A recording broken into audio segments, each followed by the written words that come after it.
topics and opinions expressed on the following show are solely those of the host and their guests, and not those of W4CS Radio, its employees, or affiliates. W4CS makes no recommendations or endorsements for radio show programs, services, or products mentioned on air or on our web. Any questions or comments should be directed to those show hosts.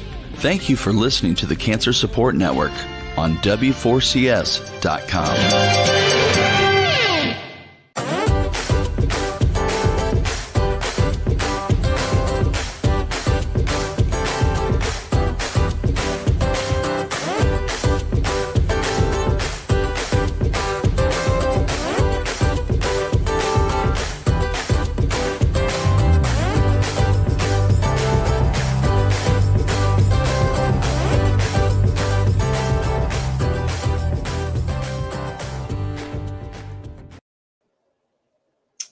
Welcome. It's Arthi with Light Up Your Life, and it's Friday morning, Eastern, 11 a.m. And so glad you're here with us today. And we're in full-fledged spring. It feels like finally the weather's starting, at least here in Virginia, it seems to be stabilizing. So I know weather affects us all in so many ways that we don't even know about. So it's nice to finally feel like spring is around the corner. So today we actually have a special guest who's actually going to come on every month. So the first Friday of the month, it'll just be me flying solo. And then the second Friday of the month will be Dahria Williams-Fernandes, who is a strategic alliance partner and a dear friend of mine that I actually met during COVID online in our death doula training program together. And so we are flying high together, and we have decided that this is a great forum for us to actually be able to share our thoughts together on various topics. And today we decided, I asked her if she wouldn't mind sharing what it feels and is like to have chronic illness. And she was totally game. She is one who also really works out of authenticity and transparency. And because we are a health and wellness, our focus is so much on that than talking about chronic illness and what it does and how it affects our lives, I felt would be a really powerful conversation to have with her today. Dahria wears so many different hats, and she's another Jill of all trades. And I'm excited for our conversation today. And we're going to go ahead and bring her on. Hi, how are you, Arthi? Thank you once again for having me here. Well, thank you for being on, Dahria. Thank you. I'm really looking forward to our times together because I think you and I already have a lot of conversations on the side, but I think to be able to empower our audience. Mm-hmm. It's so important. I think some of the things that we talk about, I don't know how many times we were saying, is this recorded? Because it's, you hit these like epiphanies in life and you recognize, oh gosh, this is what we're here for. What have we been doing? And I just would love to speed up everybody's, thought process a little bit and just kind of say, hey, listen, this is what I'm dealing with. And you realize how much you're not alone, and so I think that's been the beautiful aspect of, honestly, our relationship, but then also the people that we've been meeting, and how we've been trying to help others. So it's actually pretty wonderful. But thank you for having me here. I'm so excited about the monthlies because I always got something to say, and I keep thinking, when am I going to say it? And so I keep trying to do videos of myself, but I am working on confidence in the midst of 2021 at 40-something years old, but not the point. Yes. Thank you for having me.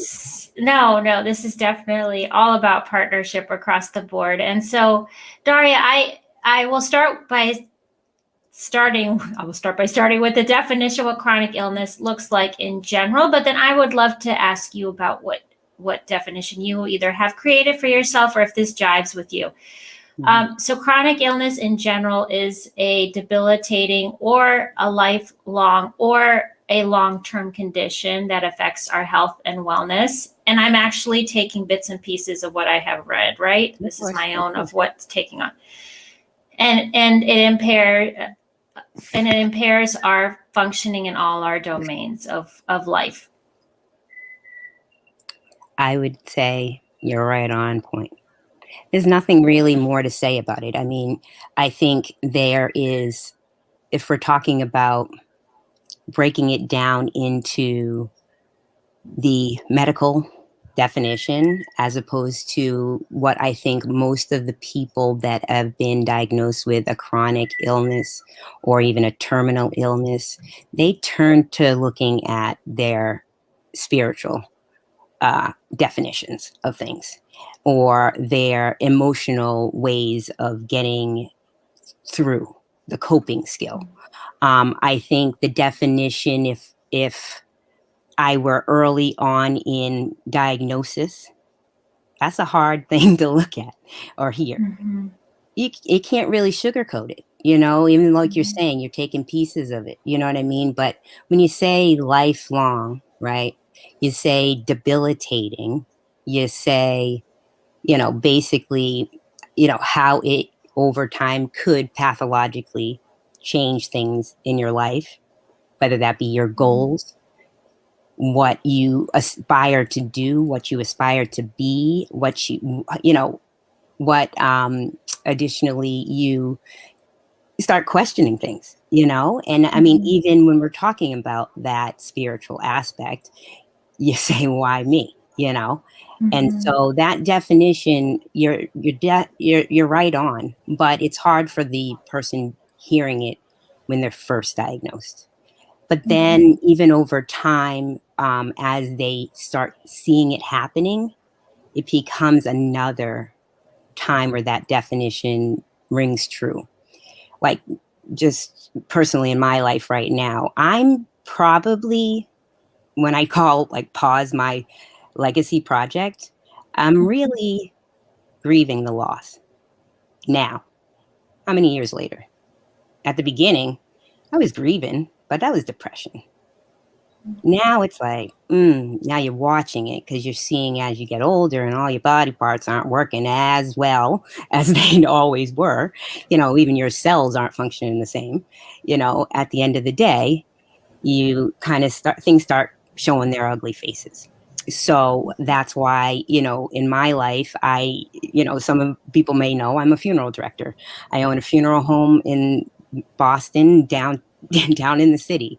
I've been working through this COVID scenario, but then even prior to COVID, facing death on a daily basis just was my first, test at my emotional state. But when I got diagnosed with MS, that's probably when I looked at things a little bit differently. You know what I mean? It wasn't right from the beginning.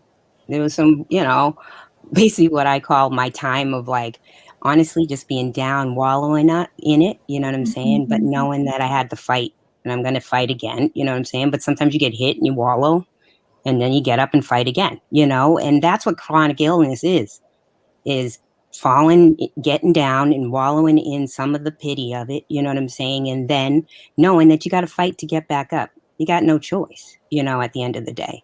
And I think there's, basically different ways to handle things.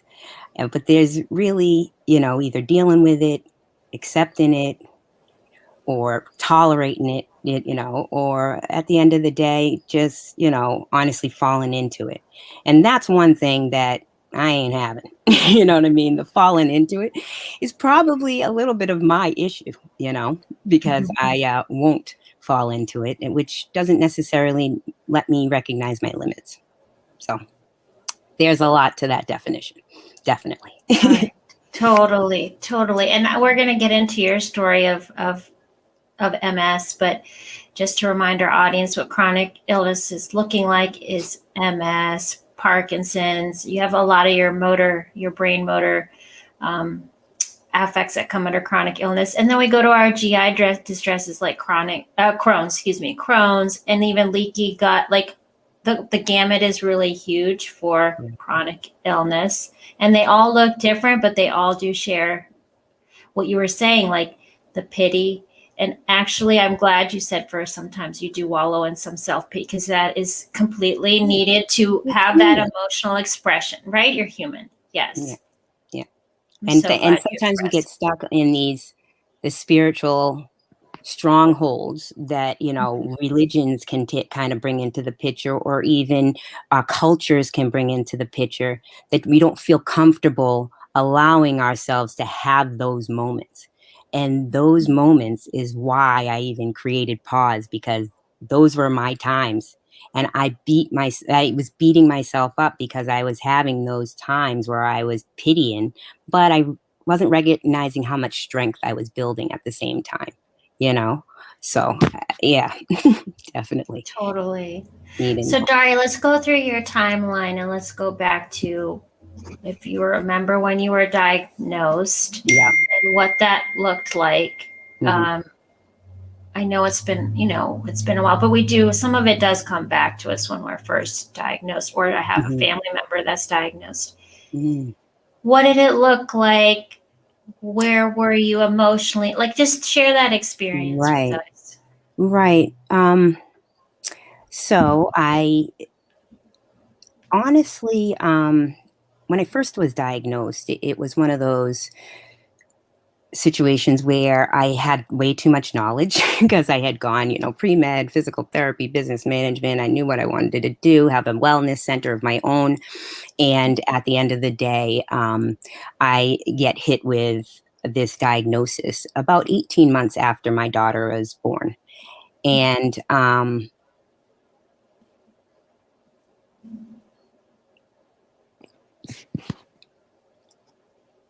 I think that's where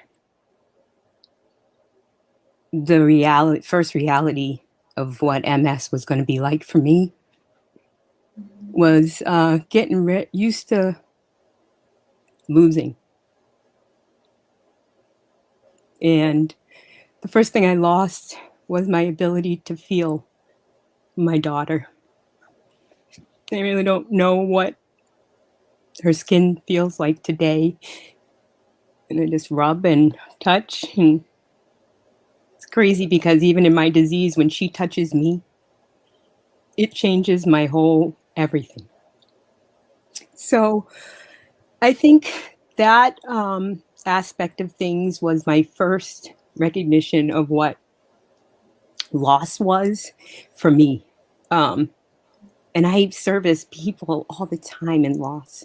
And it's like, at my funeral home, I always have like a round table. I don't have like a table where we're sitting across from each other behind a desk and all that, because like we're walking it together, but I really didn't know loss to that extent. I had lost grandparents, which was obviously difficult, but at the same time, me, like in me losing something that I had at one point in time, and then it was gone.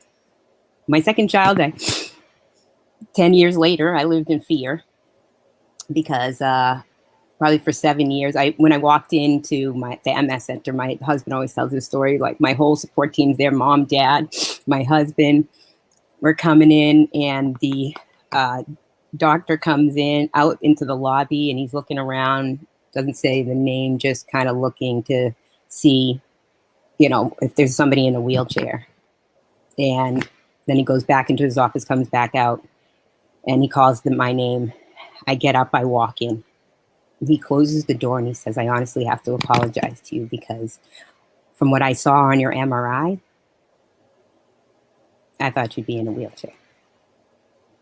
And that was telling in itself as well. But it was kind of one of those things where I remember he called me, somebody that was just, basically amazing, to be standing there walking. And for me, in a depressed state, I looked at that as I was hanging off a cliff, is what you're telling me. It's not that, oh, great, you look at this as good, because when you said that you thought from an MRI that I should be in a wheelchair, that I'm walking in. What does that mean for later? And so that in itself was kind of like, oh goodness, well, if I have another child, because MS goes into remission during that time period, it and then it kind of raises its ugly head out the other end. It's like taking a dam down, and just kind of the floodgates just whoosh in. And so after having her is kind of when I got that first example. But then he also said to me that I probably had it for 15 years prior. And I was like, that means I was 15 years old about it. So, it was one of those things where over these years of the beginning and what was said to me at the beginning helped me over time try to put things into their proper perspective. Because when you're telling me that I have a disease and you're telling me that you thought and you saw one thing, right? And I mean, you saw one thing on an MRI and I walked in a different way. You told me that my faith was well placed. When you told me that additionally I had MS 15 years prior, you told me that I could live with it. You told me that basically I have the capacity to deal in some form or fashion with whatever comes down the road. And that's the problem. When we say whatever comes down the road, it's the unknown. And that's what the walk is. The walk with chronic illness is the unknown, because you don't know what's coming next, if it's coming, what's coming, how soon it will come. And it's funny because as a funeral director, I'm always saying, I wish people would make prearrangements. But I also know, like, who wants to look at death so far in advance, But at the same time, I see their struggle in trying to meet the financial aspect of things at the same time as what they want to give in reference to love, from what they feel is love, their last bit of way of showing appreciation and celebration for a life, and also turning over to a legacy. And so in my walk, it's been one of those things where I'm like, gosh, I tell these people to I want to tell people to get prepared, right? But then like me getting prepared, and thus obviously why the legacy project to date is been so important to me, because it's one thing is that when you're dealing with chronic illness, that time, in whatever position, what I'm saying, you're in now could change over time. You don't know what it's going to be, but we tell you get insurance on your car. We tell you get insurance on your house. You know when that's going to be either, right? So at the end of the day, just getting yourself prepared mentally, emotionally, physically for the long run. I don't think I would be walking if I didn't get myself physically prepared when I was younger to get in shape, to lose weight, to start exercising, to start eating right, learning about nutrition, recognizing the things that affect my body as opposed to affecting others. You know what I'm saying? And so really zoning into me and who I was in so many levels in life, And so I think that if anything, I've come to the realization that, the beginning's the tough part, The walk is definitely something that somebody has to get introspective with themselves in all facets of their life. They can't look at one aspect and basically define themselves in their life on one aspect of it. If I looked at only with a medical, if I looked at only my spiritual, you see what I'm saying? I couldn't get prepared for possibly what were to come. And so now I am seeing more and more of what possibly could be to come. Like I'm trying to hold on to probably things that, or try to get back things that I probably have lost, you know what I mean? And trying to remind myself that I can adapt to it some way, somehow, and not lose the drive to push on. So, but depression, it's like a up, down, ride the wave, and Yeah. I think it's understanding that's okay to get down and depressed about it, but it's recognizing it, get your checks and balances in line. As long as you get the Mhm. checks and balance, you can have a bum moment, but then you got to go up.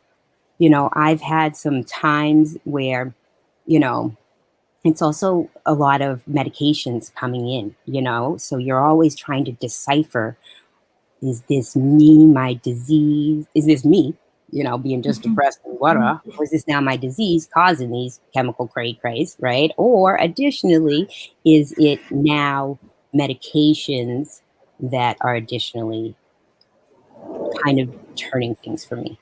And so taking control of, your disease and advocating for yourself, getting that introspective so that you can actually vocalize truly what is going on with you so that they can be forced into seeing you and not just your diagnosis. Because that's key. Because a lot of the times they're just treating a diagnosis and they're not treating you in that diagnosis. And that is why I've seen so many people lose their footing in what their care should be.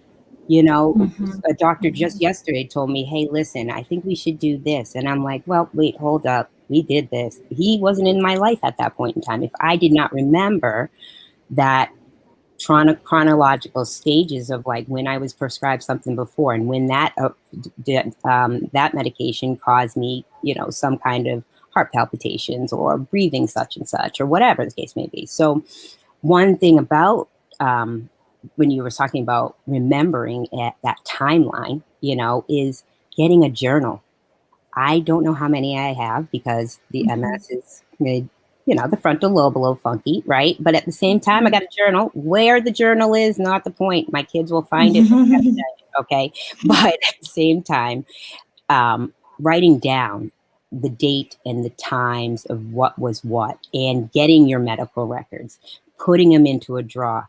I see after funerals, people feeling so, especially during a time like this where families are like, well, what happened? Because I'm seeing a lot of loss right now that is due to the fact that the medical facilities are not really able to tap into the people outside of COVID for such a period of time. And their schedules have been, whether they're overloaded or they've had to minimize them because people have had to be, certain specialties have been shut down for time periods or whatever. So they're playing a lot of catch up. All in all, we're seeing passings from that. Probably more passing from that than COVID, Mhm. but Mhm. we're not bringing that to the table, but at the same time, I think it's recognizing that you have to keep pushing out what things are going on with you. I had a breathing problem for probably a good 5, 6 years. And for whatever reason, I could not get them to listen to me. So was like ping pong ball. Oh, well, maybe you need to talk to your neurologist. Or maybe you need to talk to your PCP. Maybe a neurologist, maybe a PCP. You know what I mean? I'm like, let me Mhm. go over to the pharmacist right now because she's telling me more than you are, So Yes. it's kind of crazy having to really you think that you're in a Navigate. country that would have these things all connected, you know what I mean? And Mhm. don't get me wrong, I mean, we're doing good in a lot of areas. I mean, I think the research is huge, but not research so a pharmaceutical company can be, you know, raised up somewhere. How about Yes. the research in the person? Mhm. Nutrition. Like, what is my chemotherapy drug really doing to me? And the nutritional factors that are in play, the electrolytes, what pathologically is going on there, and trying to slow that down in tandem with what you're prescribing. So Mhm. yeah, I probably could go on for quite some time since I was diagnosed back in 2007. So I'm um, sure when you look at it, it's been a timeline, oh, it's just like it has. But I think that the there is hope in the fact that when I first got diagnosed, there was only 4 drugs out, and they were all injectables. And when I was like, oh, needle fatigue. Injecting yourself with a needle, trust me, is not fun. I don't care how small, how long, how short, especially when it's every day. Even if it's once a week, you ain't trying to do it, you know? And so I think the progression in recognizing a little bit of like, okay, we can't get these patients to take this med if this is what it's going to take them to do it, you know, and recognizing pills and the infusions and things like that that are a little bit less, you know, burdening and emotional for the patient to actually be dealing with. I think that is given, you know, a lot of people, especially newly diagnosed people, it's probably not looking all that great regardless to them, you know what I mean? But for us that have been diagnosed for some time, you know, it shows that somebody else is not going to feel what we felt, you know, and that's what you got to be about, you know what I mean? That the next generation, hopefully off of me being in a study for now, I don't know how many years, you know, and giving them all the whatever they can get from me, you know, I have helped somebody else, you know, and that's key to it. Because even the MRIs, I was like the pioneer patient going into a T7 MRI, and I was like, what am I doing? And I got MS, and it's hot up in here, and it's really tight, and what is going on? You know, so I mean, you do whatever you can do. Hopefully, in your timeline, it will come to pass. But if not, to know, I think, especially with chronic illnesses, a lot can be tied to heredity, and knowing that if my daughters were diagnosed or my grandchildren were diagnosed with something, that they'll be 10 steps ahead of me when I was diagnosed. You know, my aunt was in the trial for the very first MS medication. And so she lived on for quite some time. But honestly, I thought that MS was like the cross we bared together. And I have to say, I was a little taken back. She got diagnosed with breast cancer. And I was like, oh, that wasn't the only cross, you know? So I think like sometimes we take one thing on and you don't know what's coming behind it, you know? And I think that a lot of the times it's even more important to get yourself mentally, emotionally fortified, spiritually fortified, because it's the only thing that holds you up, you know, honestly. I look at right now, you know, with pause, we've been doing this wheel and I was looking at emotional and spiritual and how they were so like, when I measured up, like what I felt how I was doing in that area, that they were both pretty lined up. And I realized probably one's leaning on the other, you know what I mean? And it's so important for that to be in line, you know, because if one's shorter than the other, if you're not as filled up in one area, and when you're specifically spirituality, and you're not filled up in that area, not to the top, you know what I mean, but just filled up at least to match up with where you are emotionally or beyond where you are emotionally, that's when your checks and balances, I think, can get off. So I do have to say I'm working pretty good in that realm. I do love the fact, well, you've shared so much. And first of all, thank you for being so raw with all of it, because I think it is such a raw topic. Clearly, it's an every day, every minute that you live with chronic illness. It's not just a one moment, Right. you know, it's so, first of all, I really appreciate you share, I think, and for our audience to know that they're not alone when we do all well up on a topic so held with, because this is grief in its form too, when you talk about grief. It's a living grief. I think you and I have discussed that chronic illness is a living grief. Yes, totally. I think that when we were in the end of life doula class together over the summer, like I realized I went into this room of people that were all in a grieving process in some way as well. but they knew they wanted to give back. And a lot of the people in there were, were building their strength, but in a short period of time, and recognizing that for me, like the strength that I've built, it's been over years of building, and recognizing it doesn't come. I remember when I first got diagnosed, I was like, I give myself 2 years to get over this depression thing, and then I am on my way. Girl, I don't think I'm out of depression, to be honest with you. Some of it's fake it to make it. You know what I'm saying? A lot of it is because when you have a chronic pain, like nagging at your neck, it's like, can you concentrate? Can you think? Can you talk to me? Do you want to be nice right now? Do you really not want to deal? Do you have any inkling of patience? There's so many things that kind of come when you got that pressing all the time. How you feeling? When how you feeling becomes a loaded question. Gosh, yeah. I said to myself for years, I said, do you really want to know? Like, and then I said, forget it. I ain't even answering that. Good. And then now I'm thinking, I ain't really good. I've been saying good for too long. I'm not good. I mean, I'm dealing. You know what I mean? But at the same time, I'm willing to push all that I can freaking push with it. And that's all you can do. But at the same time, you got to recognize that you're going to go through the ups, the downs, the bargaining. When we're talking about grief, 5 stages, trust me, hit them all. I've been at acceptance. I don't know how many times, I think I was at acceptance 2 weeks ago. And guess what? This week, I ain't at acceptance no more. Okay. I'm trying to be acceptance today. Okay.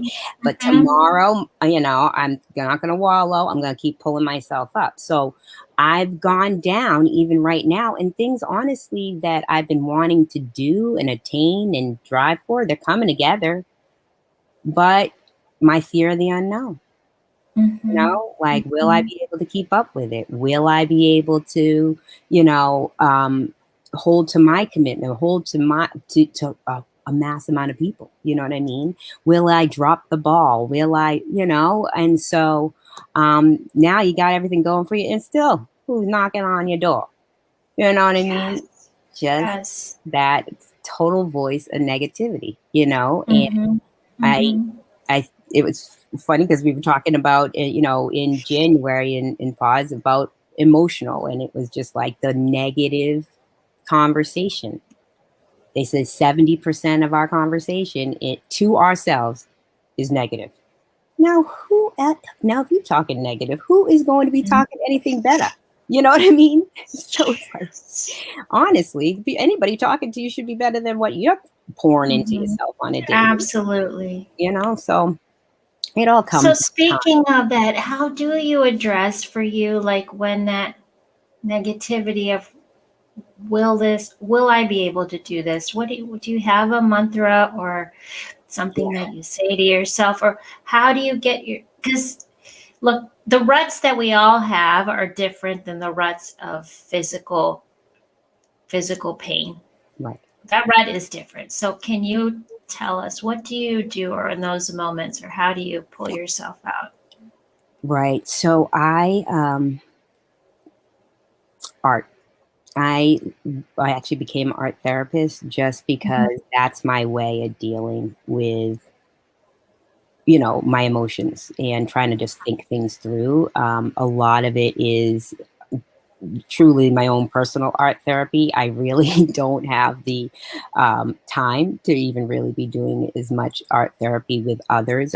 That's why I like to do more in probably more of a group setting, but at the same time, that's how I work through some of my thought process of, how I'm going to overcome. And then I line up a little bit of, okay, you're looking at life on these negatives. Let's put together those positives. You know what I mean? But I first write out all my complaints.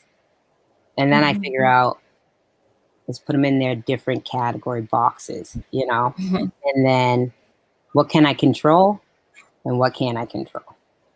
That's first thing. Then on the control, let's attack it. You know what I mean? If I'm feeling like, I'm down about, like, cause right now with my down, you know what I mean? I just, social worker. I think I met with her on a Tuesday, I think it was. And in that conversation, it was kind of like, whoa, and epiphany came to pass. And yeah, you are probably grieving the loss, and that conversation kind of brought me down as well, because I think I was upset that she asked me a question. I thought I was so like strong, and I started crying, and I'm like, oh, you ain't out of it. Damn. So I got mad because I was mad that I was depressed. I'm like, oh, she got me. I was like, that is not even right. It was like, So I said, that got me down. In that down, it was, well, don't go too far, And then my infusion was yesterday for my chemo.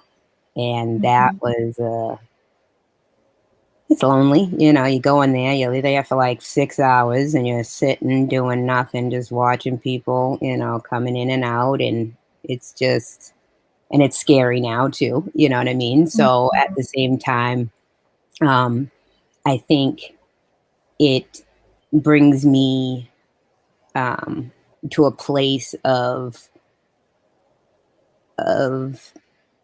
loneliness, and not alone, you know what I mean? But definitely loneliness, because I realize that it is my journey on my own. And I bring all y'all into it with 2 paws and all that stuff, right? But I know it's my walk, and I just know that these little inklings of the walk, that I pull out of it, little coping skills that I pull out of it, I want to make sure that they're known. And if nothing else, so my girls can go back and say, oh, is that what Mom wanted me to do? They go in their life as well. But I think my way is probably through art therapy. But I have to recognize it first. And I have to push myself into like recognizing and saying, yes, this is bothering me. You know what I mean? Or I'm not accepting this. And then I have to then work myself out of that hole. And that's where the fight comes. So we've got this, wallow, but then fight. Wallow, then fight, And the thing is, it looks like I'm falling so many steps. It's not falling right back to the same place. You know what I mean? I'm getting stronger and stronger with each one of them. And as I can see, like when I was doing my wheel, it's like the emotional and spiritual get higher and higher, at the same time, as, I even lose the physical areas of things. So I think, yeah, that's probably my way. Through art. Yes. Have you always been interested? Has this been something that has developed through this, or has this been a passion before? Because I'm always curious to know when people tap into something that helps them. Actually, I think when I was a child, I had parents that, didn't always get along, you know what I mean? And I remember early in the morning, I was always an early morning person. So I'd wake up before, like my mom likes to get up at like 9 o'clock, I'm like 5, and I'm already up doing stuff, right? So I'd go downstairs and I'd like, get crafty, and make things or make a card or make a this. And so I realized that I would work through emotions in that time period. And then even in high school, like they had an art major and I got into that knowing I was like, I ain't never really been an artist, right? But it was just some place where I knew I needed that outlet. And so that I got into that and I looking at different medias, and not looking at everything in one color or, one style or one texture or one anything. And that also led to even somehow I dress. Like my mother's like, you always got some cute outfits, but some colors. And I'm like, yeah, because I can't do some people like monotone colors. I have to have like at least 3 colors on, I don't know what it is. And I realize I don't mean to, but I go off the color wheel. But these are the things. But I, So things that I picked up from the past, yes.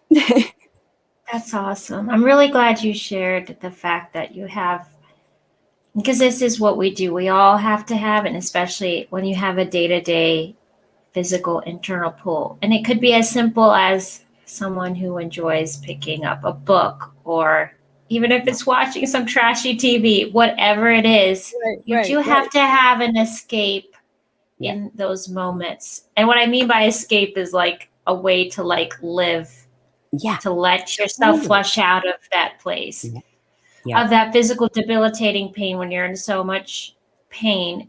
And then it affects your psyche and your emotion and all their spheres of wellness, like you're saying. And you can't speak it always because you don't want to talk to others about it all the time. So if you can write it out, draw it out, paint it out, you know what I'm saying? And in the color, in the texture, in the, you know, I think that for me has been so important because I have a amazing support system, but it's hard to watch them watch me be in pain, or which brings on their own pain. You know what I mean? And who wants that for their parents, their children, their husband, you know?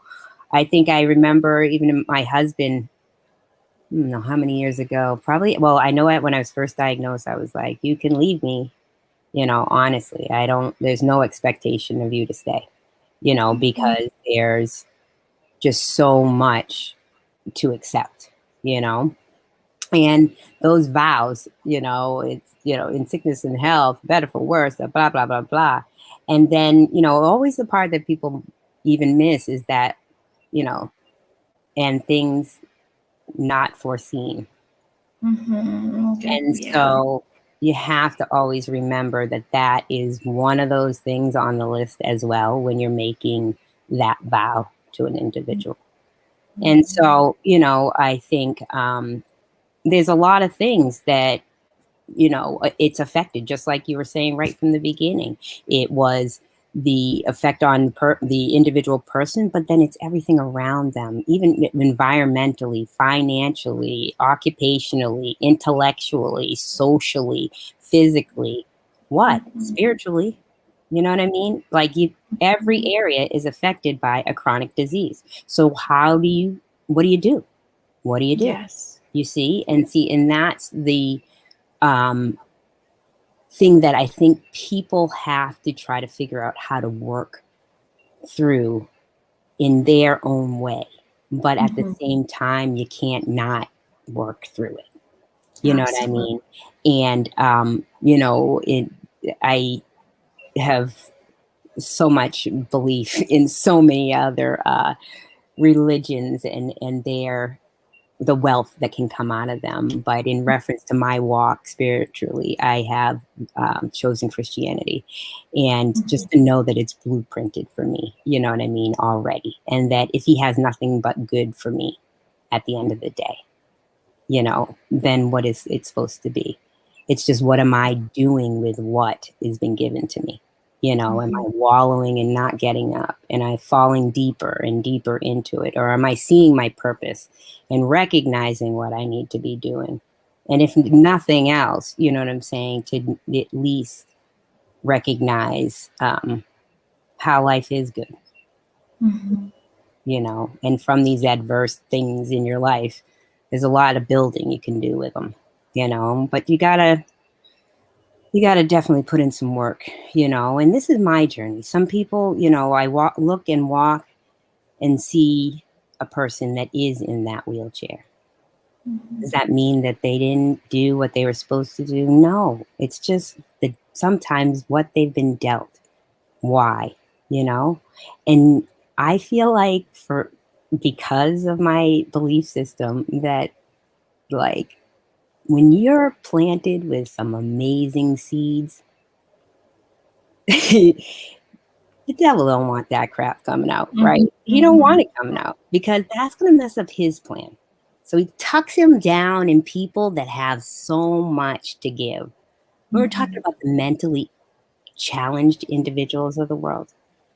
There are so many seeds in those individuals that have been just honestly just not even given the full light of day.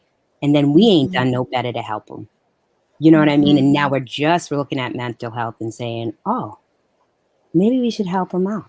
Really? This is when you figure that out. You know what I mean?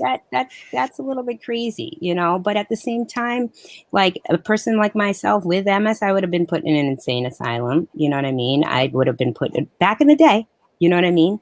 This is how it would have been taken. Total different way of handling it. So we're moving forward, but it's just, we're not using all that we really know we have right now, just on a person to person, a psychological, sociological level. You know, and bridging the gap to the two. Because that's why right now, when we're talking about Black Lives Matter, when we're talking about what's going on in the Asian communities, these things are now becoming transparent because people are becoming more mindful of what's really going on. And that's a beautiful thing. It's a little hard as a minority to think to yourself, we're just getting there, you know what I'm saying? But at the same time, we're not all really fully there, because now when you look at political aspects of things, you're like, oh, really? You don't like me. Just kidding, you know? And so I think that, you know, you always thought it, but to know it is definitely a little bit different. So totally. For sure. Well, Dahria, it's always a pleasure. We have a few minutes left, and I wanted to share a quote with you and our audience that I saw earlier today. She made broken look beautiful and strong look invincible. She walked with the universe on her shoulders and made it look like a pair of wings. And that's a quote by Ariana Donsu. And it kind of I saw going there. And it does remind me of you because of the fact that when you do walk with a grace, and you do walk with beauty, both physically and on all spheres. Thank you. And I'm just gotta get me, dude. Oh, you start. Okay, yeah, I know. Like there, I'm a very much of a private crier myself. So, but I have realized in transparency, the more that I shed my tears, the more that our audience and people can feel like they can do it too. Yeah, for sure. I think even we ever did. Yes. Right. I mean, I think that it's necessary to show you can cry. Totally. So Dahria, next month, everyone, if you know how to find Dahria, it is info@pauseforamoment.com. And of course, the website's been posted as well. And you can always tune in the second Friday of each month. And when you can't tune in live, we have the recordings for you available. For sure. Thanks, Dahria, so much. Thank you once again, Aarti. And I love everything that you've been doing, obviously in the past, but all that you've been doing going forward, the credentialing, all that you've done for children. And so I just love your heart, your spirit, your everything. So I thank you once again for having me, but also first for being my friend. So I love you. Love you too. God bless. Take care, all.